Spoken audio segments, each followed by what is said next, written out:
Vamos lá, pessoal. Continuando o nosso assunto em mecânica dos solos, agora nós vamos ver a classificação unificada de Casagrande. A classificação de solos ela é importante para você entender como é o comportamento de um solo, um comportamento padrão de um solo quando ele é devidamente classificado. Então, os solos eles apresentam um padrão de comportamento quanto à permeabilidade, à compressibilidade e outras propriedades também, de acordo com a classificação na qual ele fica inserido dentro dessa classificação unificada formulada por Arthur Casagrande. Então, olha só, nessa classificação nós temos os solos distribuídos em 5 principais grupos. Os pedregulhos eles são marcados com a letra G, que significa gravel em inglês, né? Que é pedregulho em inglês. Depois vem S de areia, que é sand em inglês. Siltes inorgânicos e areias finas, que recebe a letra M, que pode significar medium, como se fosse medium size of soil, né? Ou se não, mud, que em inglês significa lamacento, né? Ou lama. Argilas inorgânicas recebem a letra C, para identificação, e siltes e argilas orgânicas recebem a letra O, para poder serem caracterizadas. E também, pessoal, existe uma denominação que eu não coloquei aqui no slide, mas que alguns autores, inclusive né, dentro da classificação unificada é muito aceita, que é a sigla PT. A sigla PT significa peat, que em inglês significa turfa.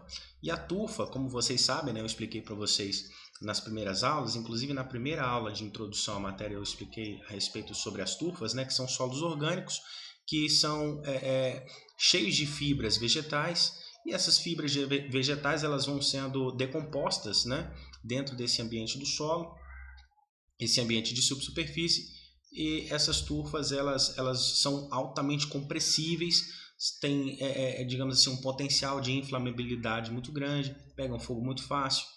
Então, vocês vão se lembrar do exemplo que eu passei para vocês em sala de aula da ocorrência, né, das turfas na natureza.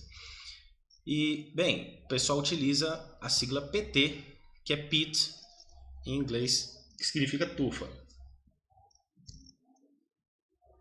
Olha só, pessoal, se tem, digamos assim, um solo que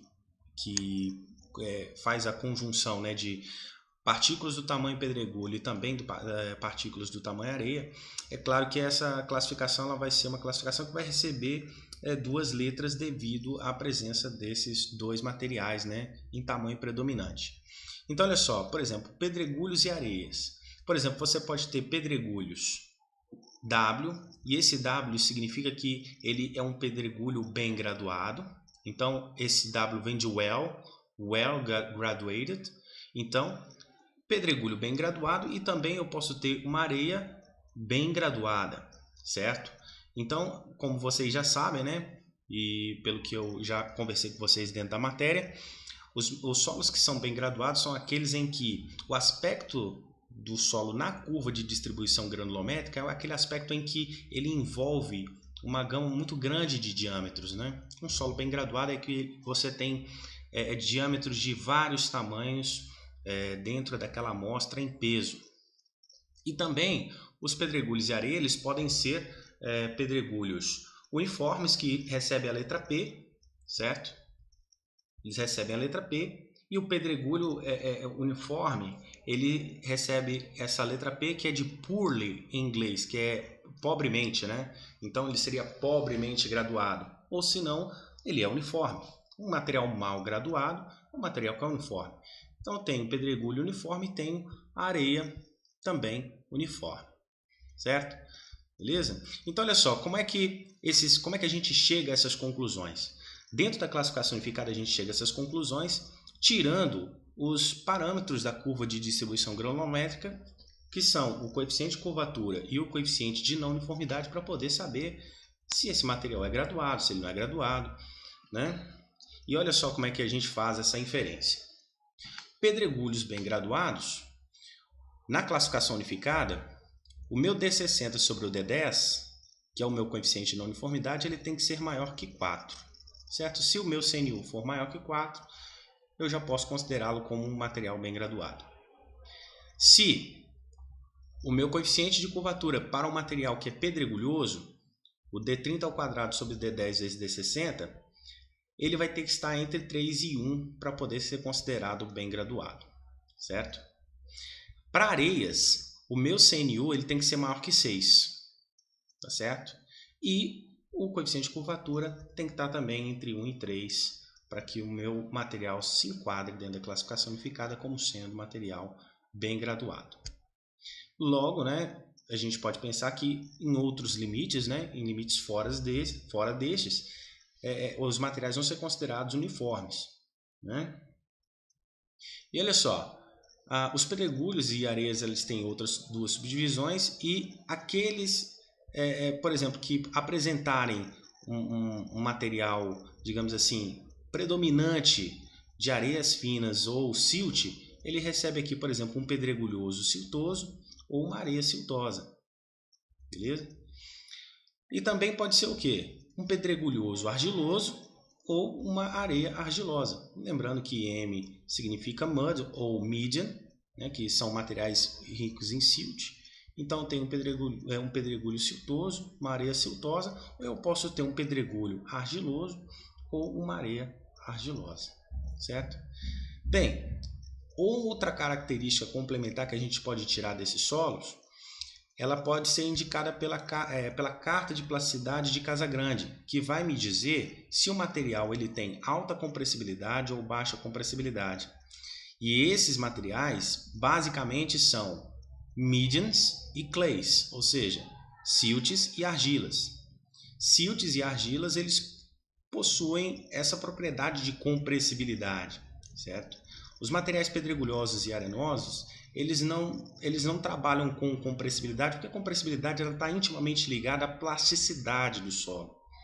Então a gente vai ver lá na frente, né? Vou mostrar para vocês a tabela que a gente utiliza para poder aplicar a classificação unificada de Casagrande, é que a gente vai fazer análise de compressibilidade somente a solos que têm a maioria em peso, né, da amostra de solo de materiais menores do que a fração silt.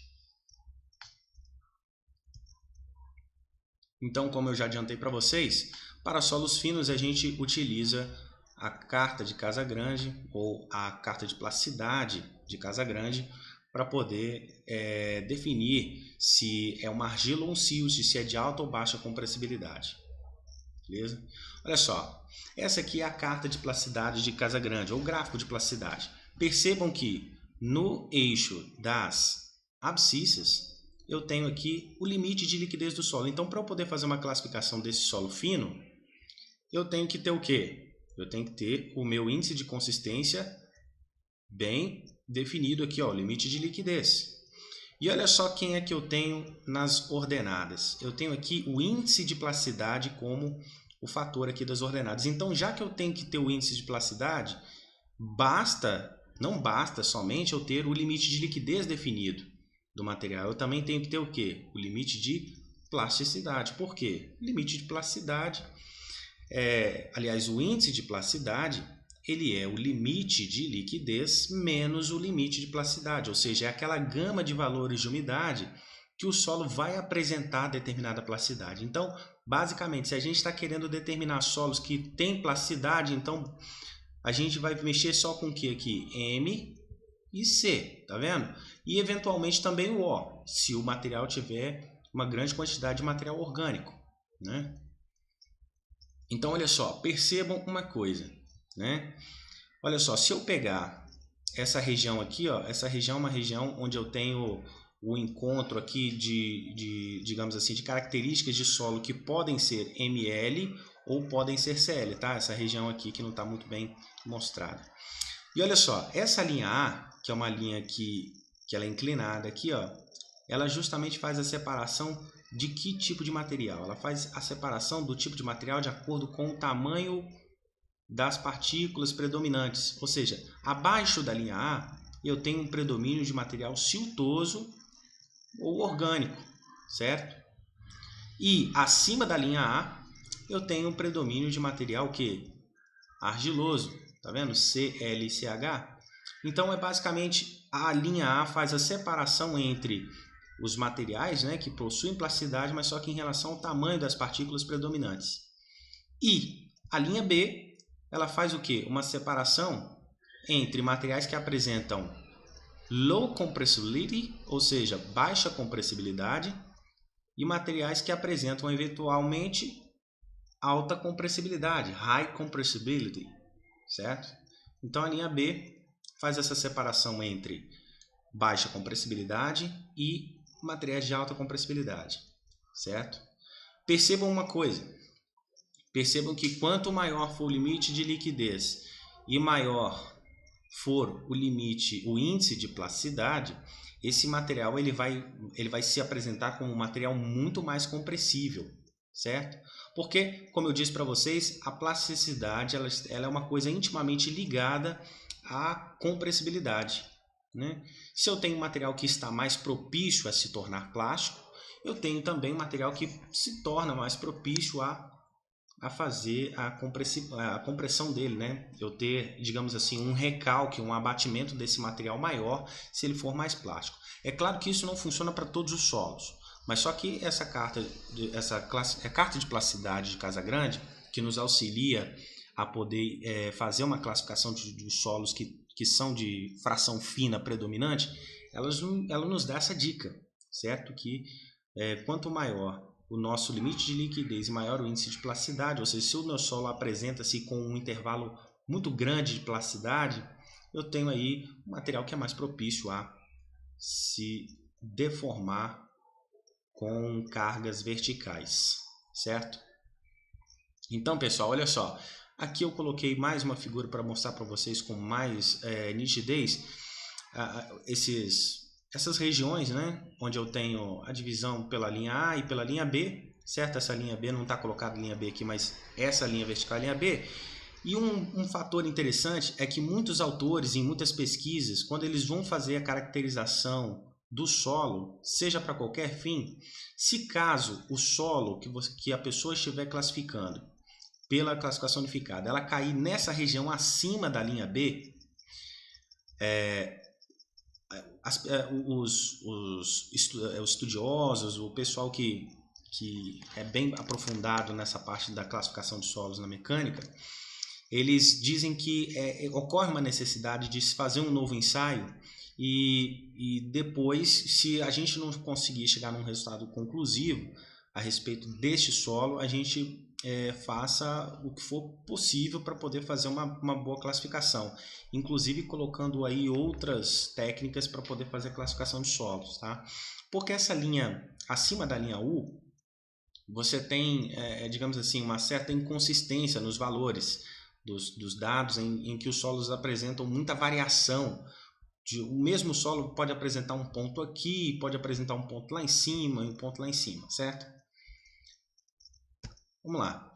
Olha só, esse gráfico, que essa tabela, na verdade, né, ela é uma tabela em que você vai fazendo a classificação do solo e você vai avançando por colunas, certo? Por exemplo, a primeira coluna é a coluna da esquerda.